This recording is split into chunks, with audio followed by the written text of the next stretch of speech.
It was more than a Freudian slip when a member of the Biden administration said on CNN that the price for this continued war with Ukraine, which is supposedly affecting Americans at the gas pump, that it was about the preservation of the liberal world order. That was more than a Freudian slip. That was an absolute admission as to why we are dealing with what we're dealing with. Everything from high gas prices to inflation to crime and crisis in the streets to an administration that seems incapable and inept at dealing with anything. The speculation is it is why Joe Biden represents the fact that the White House has now become the most expensive nursing home in the United States. But it's so much more than that. It was a full-blown admission why we are fighting a proxy war with Russia through Ukraine.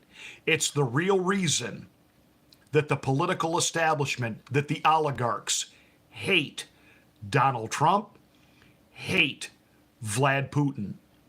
They do not hate Vlad Putin over communism. You do understand that, right? Because most leftists are Marxist.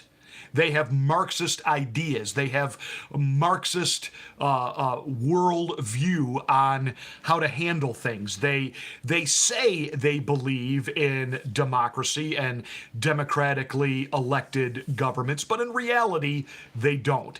And as they saber rattle and virtue signal over January 6th, and we can't have our democracy destroyed, and how dare you question the integrity of the election, yet I am listening to pundits on the left very open about their leftist political views and ideology that are openly talking about right now that Joe Biden cannot run again.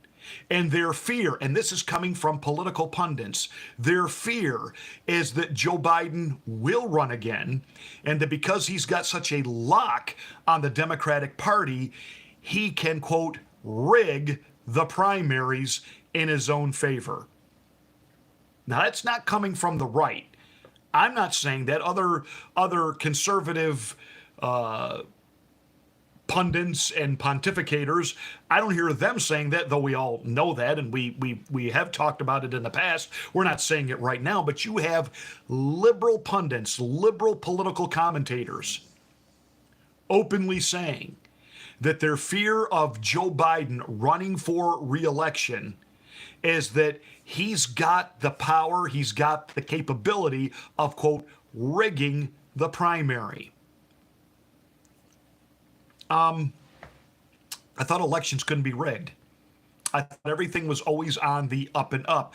So I'm not making any accusation. I am telling you what liberal pundits, even here on places like YouTube, Rumble, and other social media platforms, are saying. For example, Crystal Ball over at Breaking Points has been saying that she fears Joe Biden will rig the primary. Well, if you can rig a primary, why can't you rig a general election? Remember, it was Joe Biden who actually said they had everything in place even before a single vote had been cast. And again, the point I'm making is, though they give this lip service about quote-unquote democracy, they really want control, and they don't mind authoritarian control. And we certainly saw that during the pandemic. You know, mandates were flying left and right, and nobody could keep straight where you had to do what and what's going on here. And you just had politicians, when these governors became like their own little czars unto themselves, and these little wannabe emperors that could just hand out edicts and dictates, and the citizenry just absolutely had to comply. There was no democratic process whatsoever. Well, that's communism. That's authoritarianism. So when they tell you they hate Vlad Putin and evil Russia, they don't hate Vlad Putin. Don't misunderstand this. They do not hate Vlad Putin over communism. They hate Vlad Putin for the same reason they hate Donald Trump. They hate Vlad Putin over nationalism. These men are hated by the left because they're not globalists. They're not part of the one system, this global system, which now apparently the new approved name is the liberal world order. See, it's not enough now to have a new world order. George Bush openly talked about that, a new world order. But now the approved term that we're now hearing from the Biden administration is the liberal world order. Yes, high gas prices are part of the liberal world order. Get used to it. The liberal worldview is this, that there is a global one way of operating all countries, all governments. They claim they want, quote unquote, democratically held elections. Okay, or at least the pretense of, because hey, even in Cuba, they have elections every year. You only have one candidate. You only have, because choice is a bad thing. Even in Russia, they've held elections. People get to vote, but as Joseph Stalin, or I'm sorry, Karl Marx once said, people who vote decide nothing, but people who count the votes decide everything. So again, the pretext or pretense or pretending to vote, they're okay with that. They certainly believe in corporate capitalism. I mean, China, a communist country, but they have a corporate capitalist system. And we know that the neocon liberals just absolutely love corporate capitalism. Who benefited the most during pandemics and lockdowns? Small business or corporations? Who gets all the bailout money? Where our own airline industry right now is in complete disarray, but hey, we got Pete Buttigieg is on the job and he's going to fix it. And why does nobody, including on the Democratic side of the aisle, believe that's possible? Because it's Pete Buttigieg, whose only experience in transportation is the fact he's been on a train, a plane, and he rides in cars. But that doesn't make you qualified to literally be over the entire transportation system of the United States. But he's keeping an eye on these airlines.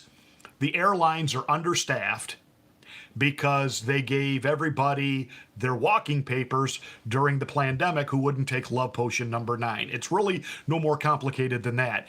And they didn't expect people to, return to flying? What are you kidding me? After 2 years of lockdowns and not being able to go anywhere and do anything? Of course they wanted to fly. They don't have enough employees. It's going to take them some time to recycle, but that's not even the crime here. It's the fact that these airlines know they don't have enough flights to maintain all the sales they're doing. They're literally selling seats on flights they know will never happen. They know that flight's never going to happen. And here's the deal. They'll cancel. You might get, quote, some of your money back, but not really. You're going to be given a voucher to fly at a different date, and all of the things that they do, because I've made the mistake in the past of buying that flight insurance in case I had to cancel. And it's amazing. The 3 times I bought it, the 3 times I needed to use it, somehow there was some loophole that they didn't have to pay me back for my plane ticket. I mean, this is just nothing more than legalized theft. These guys are like loan sharks, literally. You're buying seats that they know don't exist to flights that aren't happening, and nobody's going to jail. Nobody's getting penalized. In fact, we gave the airlines $54 billion during the lockdown so that they didn't have to fire anybody, but yet anybody that wouldn't take love potion number 9 was told goodbye. And now look at the mess we're in. And they're not really super motivated to be expedient about fixing all of this because, again, even though you and I are inconvenienced and out money, the airlines are still raking it in. So make no mistake, communists don't mind corporate capitalism. And of course, they're really also about this new social order, that social human rights are the only rights we need to be worried about. We don't need to be worried about individual liberty when it comes to things that could actually preserve freedom, like the freedom of speech, the Second Amendment, the right to, search and seizure laws, et cetera, et cetera, et cetera. No. All that can go bye-bye. You've got an entire country twisting itself inside out over taking to the streets and protest over something that's not a right being declared that it was a right. Abortion is not in the Constitution. Gun rights are. It's really clear. But you've got the President of the United States saying the Second Amendment is not guaranteed forever. But he wants abortion enshrined as almost a religious tenet of faith and added to the Constitution. And this is how they manipulate and control. So they're not upset with Vlad Putin that he espouses communism. Because at the end, the liberal world order is communism. It is Marxism. What they don't like about Vlad Putin is what they don't like about Donald Trump. Nationalism. Pride in that we don't have to, quote unquote, dictate the world. We take care of us. We take care of our own. And see, that's the real reason they hate Vlad Putin.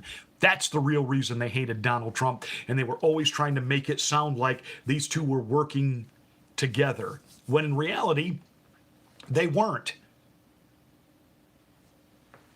They hate Vlad Putin because Vlad Putin is a traditionalist on certain moral issues, which is kind of surprising. Vlad Putin, even coming from quote-unquote atheist Russia, is himself, he believes in God. Now, I don't know that he's a born-again Christian, but he does acknowledge God. He is part of the, I believe it's the Russian Orthodox Church. He certainly espouses traditional values when it comes to things like sexual orientation and who is and who is not considered, quote, a male or a female in a family. So they certainly hate him over that because he is standing in the way of this one system globalism. And they felt the best way to take him down was to goad Ukraine into goading a war with Russia over, we'll bring you into NATO. We'll bring you into NATO. Knowing full well they couldn't bring him into NATO. They knew before the first shot was fired that on a technical aspect, Ukraine was never going to win this war. They were never, ever going to be able to withstand what Russia could. Russia is clearly in control. Media outlets now are having to finally admit that Russia is clearly in control. This was about, yes, the transfer of wealth to certain individuals, paying back oligarchs in Ukraine who funded Joe Biden through Cash Mule Hunter Biden. We understand that part of it. But certain pundits that I do listen to and I respect, even though we have different political ideals,